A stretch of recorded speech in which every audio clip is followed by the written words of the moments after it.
And we're live to review an episode of Homicide. But just remember, folks, Peter Schiff predicted the collapse of the US economy. You know, it's there, it's on the wall, it's on the record. We're going to get back on track. So this episode... Go on, Jeff.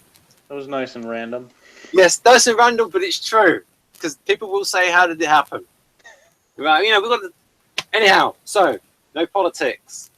It's partners and other strangers over to his Jeffness. What he said, which is Season 5, Episode 21 of Homicide, Life on the Street. It was written by Anya Epstein, Julie Martin, and Daryl Lamont Wharton, and directed by Leslie Lidman and Larry Williams. I believe, if I remember right, it's the second time we've had an episode with two directors, so I don't know exactly why that is. Usually it's because someone gets sacked halfway through. Well, that may be. I don't know. But or someone falls ill. Or someone falls ill. That's who's credited anyway with directing it. So we're going to go to David B226 Morris on TV.com for his summary/review. And he says the following. Homicide was never really about being easy to follow for the casual viewer. With its interconnected storylines and characters combined with the long memory that this show has, it requires more than a little thinking. Put in the thought, though, and the rewards were great. This is made very clear in part 1 of the 5th season finale, Partners and Other Strangers. Not only do all kinds of issues from the past season come into play, but we find ourselves revisiting characters and storylines from years past. It's complicated, but it's worth the effort. Pimbleton goes out on what appears to be a straight-up shotgun suicide, but quickly becomes more complicated. First, there is the identity of the victim, Beau Felton, who no one in the squad has seen since he resigned from the department. The death sends shocks into the unit, particularly for Howard, who can't believe her partner has died. Everyone else is depressed, but Lewis is particularly angry when he learns that another cop on his shift has killed himself. He is so upset that he even makes a cruel allusion to Mike's attempt a few months ago. But then it's clear he's still feeling shock over the Mahoney shooting as well. Then the revelations start coming. First off comes Paul Falzone of the Auto Squad. He tells Howard and G that he believes after being ousted from the force, after Felton joined forces with a car theft ring that he had been investigating, possibly gave the boss tips on police raids, and then killed himself out of guilt. Howard gets very pissed when she hears this, but later admits she almost believed it. Then Dr. Cox's autopsy reveals that Felton was murdered. She had to find out the hard way, though, literally taping together all the pieces of Felton's skull. The investigation then begins with the reluctant assistance of Falzone, who begins to take them inside the world of car theft. The investigation has hardly begun, however, when G is called away to find out the final revelation from the Internal Investigation Unit. Here we run into another familiar face, Stu Gardy, last seen as foot patrolman in Scene of the Crime. He has since been promoted to detective and was in charge of the case investigating the car theft ring. Yeah, there he is right there. After Felton came off his suspension, he announced that he didn't want to return to Homicide, and Gardy assigned him as an undercover operative in the auto theft ring. Felton did excellent work and was close to finding the leak before he was murdered. Now, in order to see whether or not Felton was compromised, Homicide and IID must work together. A lot of familiar faces are around in this episode. Daniel Baldwin is present only in flashback as the other detectives on the squad remember their fallen comrade. Harley McBride returns as Emmy Alyssa Dyer, who helps Cox put together Felton's skull. She also reveals that she has broken up with Munch and is now dating a stand-up comic, an in-joke to the fact that she is Mrs. Richard Belzer. We also see again Megan Russert after she returns from Paris to help with the investigation. In addition, we meet two other detectives, Paul Falzone, played by John Seda, and the aforementioned Stuart Gardy, played again by Peter Garrity. Falzone was hated by a large constituency of the fans of the show. I have never understood why, as he struck me as an interesting character, not a natural detective like Baelish or Hamilton, but one who needs to work hard to prove he was a real policeman. I actually had more problems with Gardy's character. He did not impress me as being the kind of man who should be carrying a detective shield. I actually think he got assigned to IID to get as far from the street as he could. Both, however, were interesting characters and will be a strength to the show later on. This episode is most notable for giving Melissa Leo, who has had almost nothing to do this season, a chance to show again what a good actress she is. Yeah. Watching her pain as she sees what has befallen her former partner is very effective and makes us wish that the writers would have remembered how to use her properly more often. However, a lot of this season's storylines are played to a conclusion while other doors are open. Giardello has followed through with his threat and sent a letter to the mayor on Deputy Commissioner Harris's wrongdoing. It appears that Harris's career is over. Frank finds out that Tim has been leaving the squad room to care for his infirm uncle. Bayless admits he has been trying to understand what made his uncle do what he did, but admits the man who molested him has gone beyond his vengeance. Stivers is still upset over the Mahoney shooting, but manages to put it aside even though the problem won't go away. And most notably, we see Kellerman.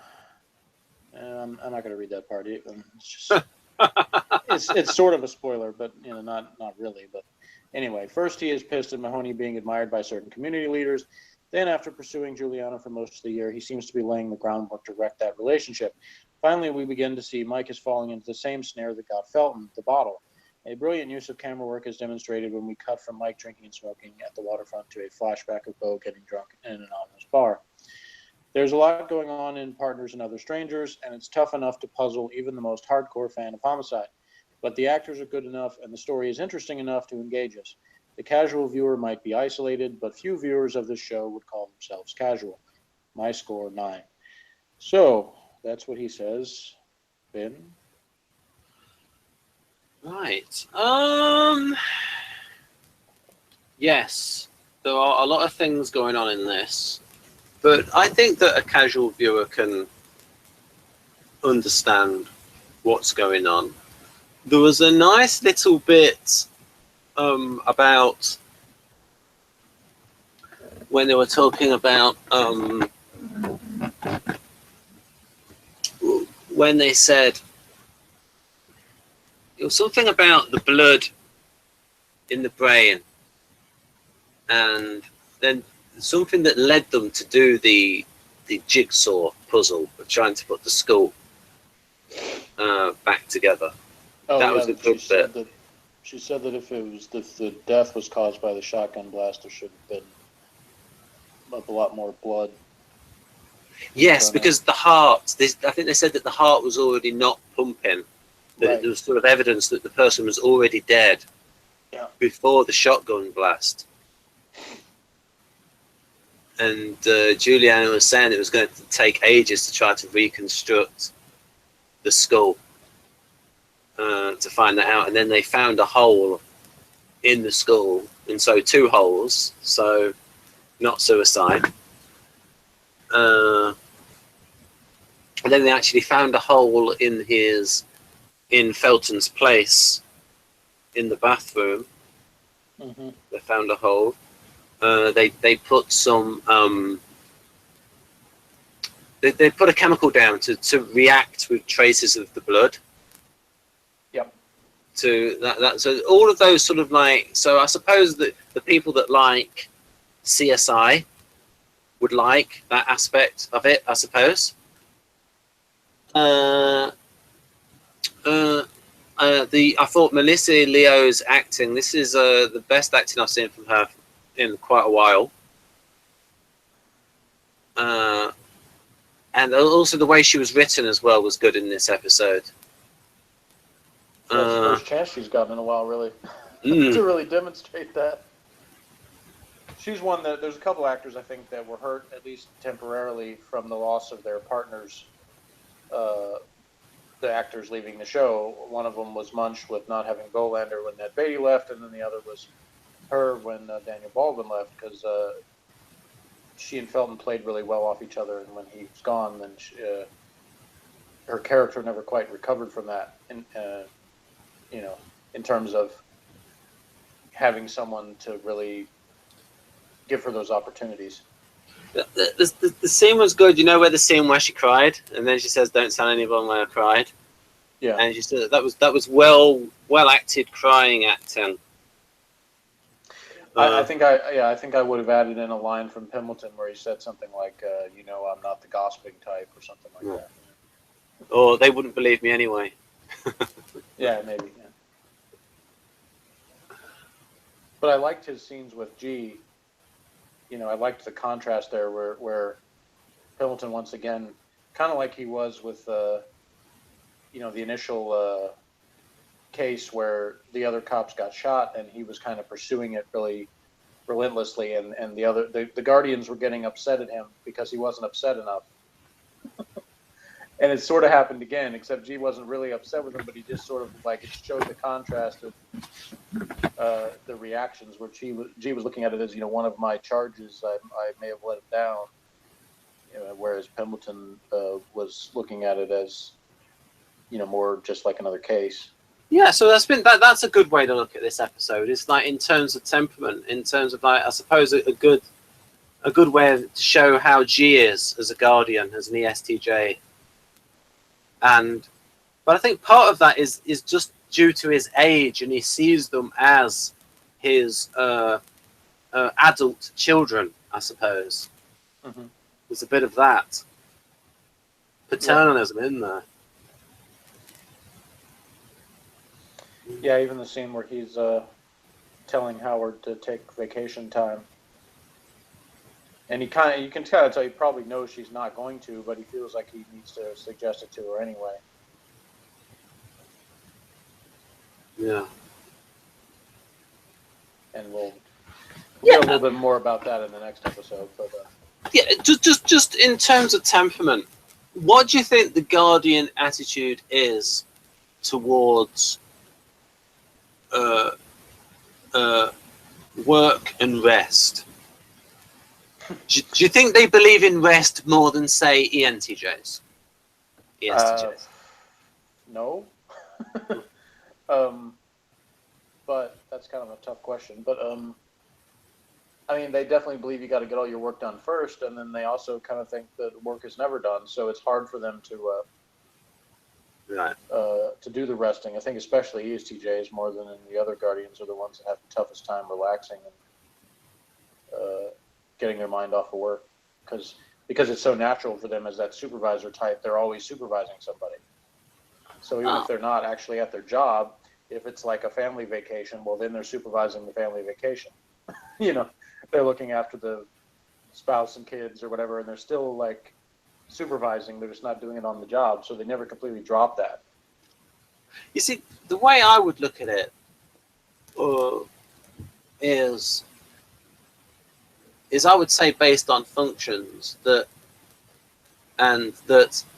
ESTJs have like a clear dividing line between, like, we're at work, no, I'm at home, I'm relaxing. It might still, and there's a clear dividing line, and it's not like, say, an ENTJ who's like working towards some distant goal, and where they can have more stress related illnesses, and they're not as in touch with the needs of their bodies because they've not got that introverted sensing thing.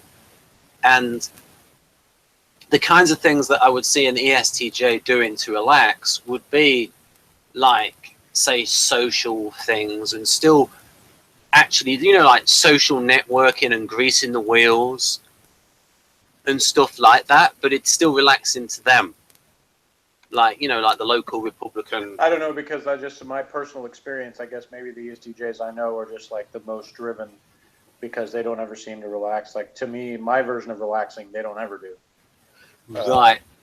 They always seem like they're jacked up regardless of what's going on. Like, even when they're quote unquote having fun. I mean, I told you about my ESTJ coworker that was our kickball manager, and he was just as intense doing that as he was at work. So okay.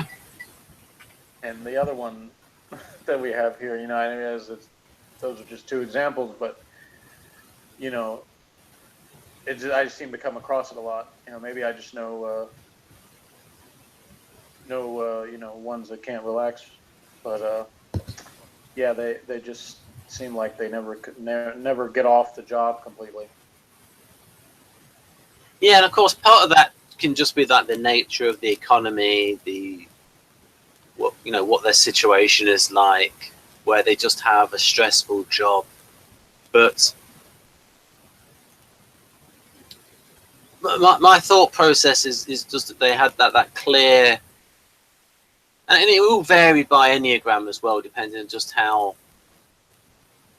driven they are. So certainly with SFJs, they're more likely to be just by their nature being more on the social side. Yeah. Especially ESFJs. Yeah. ISFJs, I think we talked about before. I think sometimes they do the social thing out of obligation, but they're not really enjoying themselves that much. Oh, here's the difference. Because I believe that ESTJs are better at the social thing than ENTJs. They're probably more likely to do that kind of social network thing than the ENTJs. So even their relaxation might just be like social networking, bridge club, like the local Republican town committee type stuff that they might do. But it's still the networking. But as you said, like if they've got a high pressure job, it's going to be hard for them to get off duty. So, for instance, Wojtek said that his father knew everyone. He pretty much knew everyone in his area, and he was like a businessman. My grandmother on my mother's side, very much that way. She'd send like cards to everybody. It was part of what she did. The last job that she had in her later years was she tutored kids at her house, and for many years, and such that they would grow up and become adults, and then she would remember all of them and send letters to all of them and cards, and then she would know their kids and their check back with their parents and all that. So she had like this humongous network of people. And the ENTJ is probably not as much likely to do that. No, the ENTJ I know the best, and still don't know him that well, but he's somebody I work with, and so we have conversations from time to time. He has like a gaming group that he meets with regularly, but that's the main social group that I know he has. And also, I just think that the numbers count as well, because there are so many guardians that it's easier for them to talk to people of their temperament than if it was like equally divided. Yeah, and that's kind of when I said about the romantic pairings too, why they happen, and what Kersey said about how the most common pairing ends up being guardians and artisans, because there's a lot more of them than there are the intuitive types. I mean, I can see a lot for just people within the same temperament. Well, that happens too. Yeah, there's obviously a lot of guardian ones as well. And then when you get into the Hollywood and entertainment industry, then you have a whole lot of artisan relationships, many of which don't last very long. Yes. Partly due to temperament and partly due to opportunity. Yeah. Well, those kind of go hand in hand, I guess. Which makes me think, why did you get married? You're a rich guy. Why did you get married? Well, I think in recent days, less of them do, because it's become more socially acceptable to have relationships that you're not married. Hey, here's the thing. If you get married in California, a prenuptial agreement becomes void after 10 years. And so Tom Cruise has never been married more than 10 years. Has anyone wanted to stay married to him for more than 10 years? Well, I don't know. I just assume not. I don't take that into account because I'm making a point. Right. So this episode. Yeah. Back to homicide. So yeah, I see what you mean about Bayliss. Yeah, give me an ISFJ for him. Yeah. So that was a good scene at the end. What else? We got old Gaffney there. What else? Yes, I just like the good detective work. The way it unfolded. Finding the little errors in the case for actually found by Juliana. And like I said, I think she's a really good actress. And like when I see her, it reminds me of her in Battlestar Galactica as Admiral Kane. Who's this really tough, really tough Battlestar commander. Right. She has that same presence.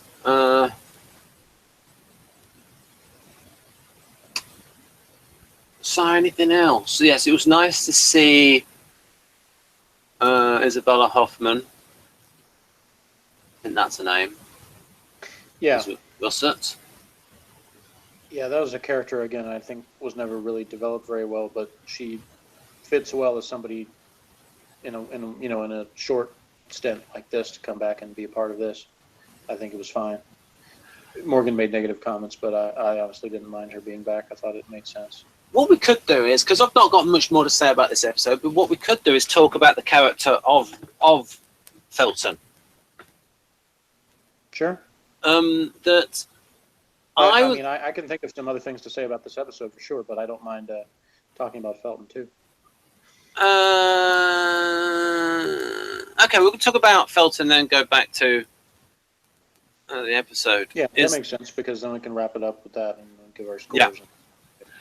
What I was thinking about Felton is, I like the character of Felton, especially in the first episode. I found all the stuff with his affairs and stuff a little bit tiresome. Mm-hmm. But him as an actual character and as a foil and as somebody who is the equal of Frank and got on Frank's nerves, I liked that. And that really came across in that first episode. So, right, so Jeff's muted his mic, so now I have to improvise. Well, I'm not playing any spoons. I'm not the seventh Doctor. You can continue saying what you were saying. Something was making noise, so I didn't want it to go over. Oh, I was just saying, I'm not the seventh Doctor. I'm not going to play with spoons to improvise. No, but you can finish your thought. You were in the middle of a thought. Yeah. The stuff I found tiresome with Bo Felton was all of the stuff with his affair with Megan Russett and just his storylines. That I didn't like. But as an actual personality, the way he would written as an ISTP in like the first few episodes and talk about things like all the stuff with him calling it Fremont and Frank being annoyed. That was all good stuff in that first episode, sort of established Felton. And then things like he solves a case by looking at the how and not the why. Mm-hmm. And I thought that is like a good example of an ISTP. Yeah. Thought process there. I kind of agree with what Morgan said about Felton. This episode sort of demonstrating that he was a good character that was missing. What did Morgan like about him? Well, I think he relates somewhat to him in terms of how blunt and matter of fact he is about things. Very, bottom line in terms of he's realistic and doesn't sugarcoat things. Does Morgan also covet the giraffe? The stuffed giraffe toy? I don't think he has a giraffe, but he has maybe as a child he would like the stuffed giraffe. I remember Felton, he wanted the giraffe. And what the? Yeah, there was a story, folks, where somebody came with a stuffed animal it was when there were Bolander, Felton, and I don't know who else was shot, and he was recovering in hospital.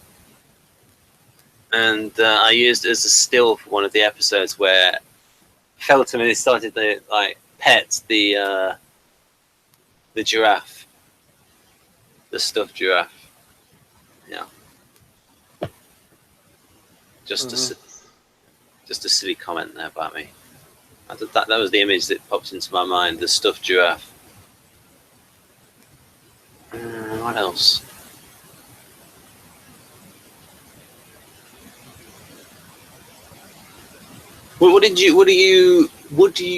What elements of Felton do you think, Jeff, make him an ISTP rather than an ESTP? I don't know. I think at the time, I just sort of seemed like he fit that type better. I mean, you can contrast him with Kellerman in terms of Kellerman's a little bit more in your face with people. Like Felton would get that way, but sort of when provoked. But he didn't sort of have like the presence that when Kellerman's in the squad room or he's in a room, he kind of throws his presence around a little bit. Right. Sort of makes himself kind of known. Whereas Felton was, he was a little bit more focused on whatever his particular agenda was, and less concerned with sort of the atmosphere of the room he was in and things like that, and sort of asserting himself. Like he would do it when he needed to, but he was consumed by his own personal stuff more than anybody else's. But if we use those same criteria for, say, judging your son's type, would your son come out as ESTP or ISTP? Oh, yeah. Just going on the behavior. Yeah, definitely ESTP, because it's like one of two things, which is the same with me in terms of I'm an ESFP, but it's the same kind of thing in terms of when he's in an environment, he's either making himself part of the environment or he wants to leave the environment. There's almost no in between. It's like staying in a place where he's like a background character is not something that's interesting to him. And I'm pretty much the same way. Sometimes I have to be when I'm at work, but that's work, and I have to do what I have to do. But it's not like, I don't enjoy, I'm not the sponge. my coworkers at my referred to my predecessor in this job as the sponge. Like he was, now he asserted his opinion plenty of the time too, but he enjoyed like sort of sitting and absorbing everything around him and what everybody else was doing in their business and stuff. And I had no interest in that. Like, either it's about me or, is interesting to me in some way, or it's not, and I'm not part of it otherwise, and I don't care. Which types are most likely to be sponges? Well, I think the introverted guardians probably the most. ISTJs, ISFJs. And I can tell the other ones about what they just said. Yeah, because they sort of thrive off that kind of thing, being a part of that social network, but being the one that's sort of observing everybody else within it. And obviously that kind of varies depending on the, depending on the sociability of that guardian, because I've known some people that type that are much more assertive than others in terms of putting themselves in those social situations, and the others that are a lot more reserved. So that's kind of one of those things that's more dependent on the individual and the circumstances. Right. But as far as Felton goes,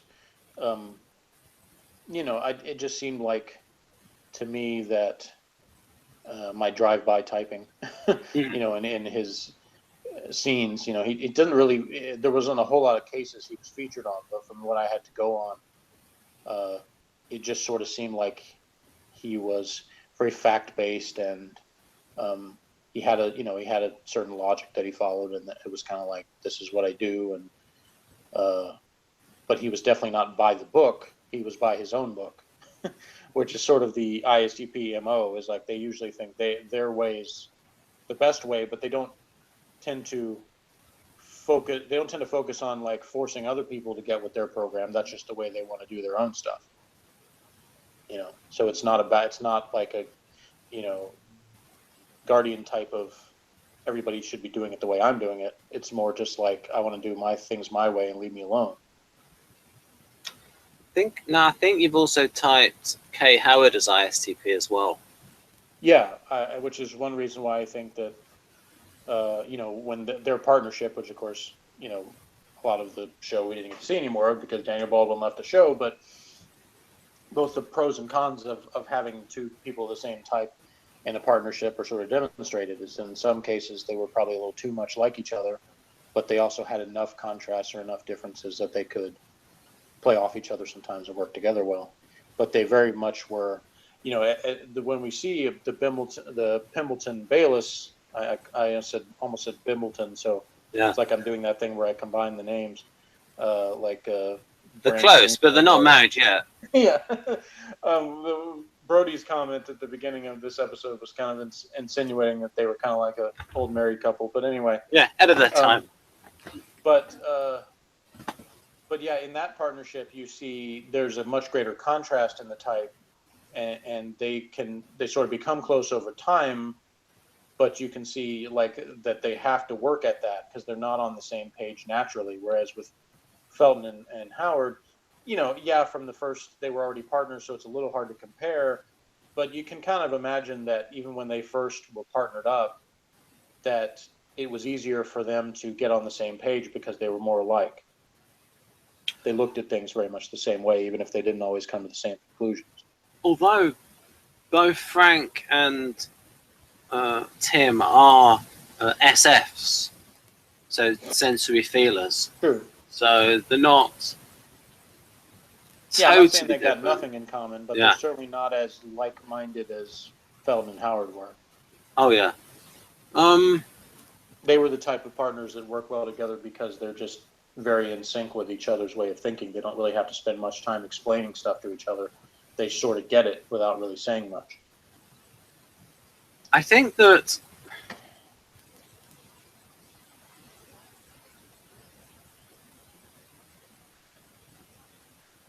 from what I can remember, Felton would be against people jumping to conclusions. And I think that's an ISTP thing. Where, so for example, in the case with Frank thinks he might be racist. Frank thinks Felton might be racist, or he might be just playing that card, just because he calls it Fremont. And Felton's just saying, "Hey, I grew up around here. I know it as Fremont." And it's just like maybe there's this. I don't know if there's other cases of him against. Yes, certainly against people talking about motivation. And him saying that he doesn't care about motivation. He cares about how. That's how you solve a crime. You work out how it was done. Yeah. So there really are a lot of similarities in Felton and Pembleton that they might not want to admit with each other, but in terms of the way they pursue a case, they're very similar. The difference comes in the moral ramifications of it, which got brought up again in this episode because of the flashbacks. That Pembleton said every life has meaning, whereas Felton basically said, you know, if it's like a drug dealer or something dying, then, you know, that doesn't have the same importance as some, you know, old lady that didn't deserve it kind of thing, you know. So you see a distinction there in terms of the way they look at things morally, but in terms of their philosophies on solving cases, they're very similar. And you see that in this episode with the way Pembleton's more aloof about it. People in the squad spending a little bit more time talking about, you know, what they could have or couldn't have done for Felton. And I think Felton himself would have approached it closer to Frank. You know, he would have been like, from the very beginning, would have been like, okay, this guy off himself, you know, life goes on, it happens, you know. And I'm glad it wasn't another bloody suicide. And you know, it made me think when I was talking about the difference in the morality of it, that Felton's attitude towards Luther Mahoney would have been very similar to Kellerman's in terms of, you know, this guy deserved to die, and it's a good thing he's gone, you know. Mm.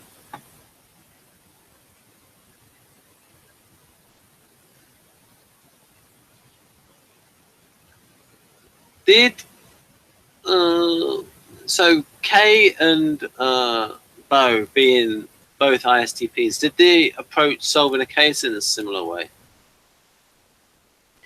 Yeah, I mean, like I was saying, I think most of the time they were on the same page when it came. Their conflicts usually were more about personal things than they were about the job itself. Right. So if we see now, I'm going to be showing my type preferences by abstracting out. So this like how versus why thing, is that the case with your younger ISTP brother? Is he mainly towards the how versus why? Well, I think as he's gotten older, his interests have changed somewhat, and he does say that he has an interest in psychology and things like that. I don't see a whole lot of demonstration of that, but I know some of that's just his own personal research when I'm not, I'm not with him all the time. He doesn't live with me or anything. But, he spends a lot of time on the computer, so I mean, whatever he looks up and reads, we don't always talk about it, but he has told me some things that, so he is interested somewhat in the way people work, but I think that he kind of has his view of things, and he's stubborn about it. I've always said I think ISTPs are like the most stubborn type. It's like it has to be their idea for them to want to do something, and if it's not, then they have to they have to think it's their idea, and if it's not, because they don't ever want to be told what to do in anything, which is why it's interesting to have an ISTP for a boss. The pro of it, of course, is that they don't care nearly as much about the proper etiquette type stuff that the Guardians do, which is why I still have a job despite being late all the time. So, yeah, obviously I don't get as much daily evidence of, to go off of with my brother as I do with my son. So it's harder for me to think of examples of stuff, but yes, like I said, he has some interest in psychology type stuff. But if he was in a job like that where his job is solve murders, then yeah, he probably would approach it much more similar to the way somebody like Feldman or Kelman or even Pendleton does, in terms of not spending much time on motives. And on Law and Order, yeah, the motives are usually discussed much more by the lawyers than they are by the cops. Like, they'll bring it up if it's relevant to finding a suspect in the first place. They'll explore possible people based on motives that could have been for a particular murder. Because there's a lot of things that are very common that come up all the time, like jealous ex-lover or ex-husband, wife, whatever, or somebody that has debts to people, things like that. So there's a lot of things that they commonly are the reasons for killings that they're going to discuss, but it's in the name of figuring out who the suspect is as opposed to really trying to get into the mind of the killer. right.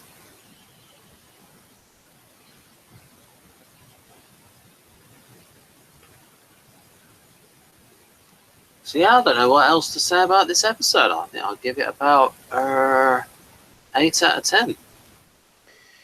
Well, I want to say that I think, kind of piggybacking a little bit off of what Mr. Morris said, because this was a much better review than his last one.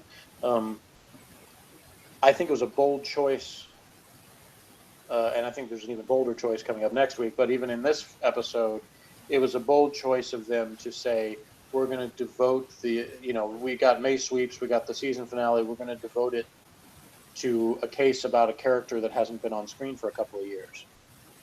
And yes, as Morris pointed out, there are some loyal, longtime viewers of Homicide, but there probably were quite a few people that started watching in season 4 or 5, and they may have followed the Luther Mahoney stuff from the beginning, or some of that stuff, or even Pendleton and his wife, or things like that, some of the Bayless and that story. But they may have kind of approached this like, who's Felton? Why is that? Even especially at the beginning, before the credits, before they showed that first flashback, Pendleton just says his name. They don't, rather than show it. Now, they did at the time, which is why I didn't show this to Morgan, they did do the previously on Homicide and show Felton in that. But if you missed that, or even if you saw that, but it went by pretty fast, you might kind of be like, this is all this attention being focused on this character that hasn't been on in a while. Which Pimbleton, it's funny, the character even sort of points out in the episode that, he hasn't been around for 2 years. What I would have done is I would have re-shown that scene, where him and Felton are going at it. When they're working, with the keys. Oh yeah. Just to because that was Felton at his best. Just show that within the first 5 minutes. So even those people who don't know him will get an idea of what the character's like. I don't remember off the top of my head which scenes they put in the previously on thing. I don't remember because I watched it the previous time, probably last year, that Morgan and I watched it. The first time he saw it, after the episode was over, I went back and looked at it. But that was a while ago, so I don't remember exactly what was in there. I just remember at the time thinking I wasn't going to show it to Morgan before the episode. I was going to let him have the shock that Pimbleton did. Although obviously Morgan's not going to react the same way Pimbleton did, but in terms of not being spoiled on that ahead of time. But anyway, I think it was a bold choice on their parts to decide to do that, and still manage to work in the other stories that were going on that season. They also had somewhat of a network mandate because there was going to be some cast changes, so they had to introduce new characters, reintroduce old characters, do some shuffling of that sort of stuff, and still keep everything on point and well paced. And I think they did a good job of that. So I think there's not a lot for me to find fault with in terms of the episode. I guess the parts with Pimbleton and Bayless were less interesting to me, maybe. I mean, the scene with them on the roof was all right, but, the showing Bayless going there and doing the stuff with it, they've sort of already covered that and didn't really show much new ground other than that Pimbleton was following him. So I think I would have maybe cut a little bit of that scene down even shorter and spent more time on something else, but that's just me. But anyway, I thought it was well done, and there wasn't anything that jumped off the page to me where I was like, oh, that scene was weak or anything like that. I thought it did a good job of covering a lot of different stuff in one episode and keeping it compelling. So I would give it a 9. So together with your 8, that would be an average of 8.5. And next week, join us for the flip side. That is Strangers and Other Partners, the finale of season 5. Yeah, and in that episode, Felton's alive. No, it's not that flip, folks.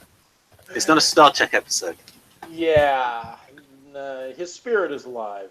Oh, but one thing you will do, I don't think this is too big a spoiler, this is more of a teaser, is you will get to see the real-life mayor of Baltimore and governor of Maryland. Then governor, yeah. Right. Yeah. At that time, not today, but in 1997, the real-life mayor of Baltimore and governor of Maryland are both around. So. Ooh.